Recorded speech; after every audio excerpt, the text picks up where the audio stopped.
So one of them about weren't you listening piece is also a normal cycle, because another thing that's misunderstood is our brain, as far as we understand it, as far as I understand it, let's say, is a linear processing machine. So it can actually only do one thing at a time, not two things at a time.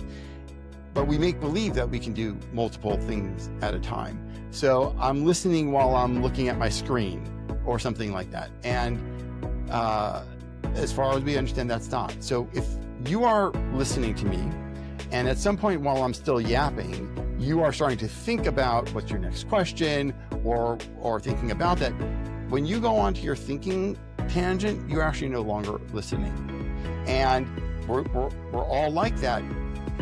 But that doesn't, I don't stop. First of all, I don't have an indication when you're going off. And if I'm talking to a group of people, everyone's going to go off at a different time.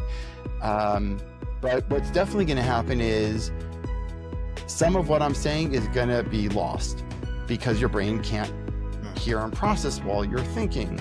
And then when you come back and say, well, what about this or what about that? And I say, well, I talked about that, and now I think you're not listening, or you're being, no, again, you weren't listening, but not because there's a fault. That is the way it works.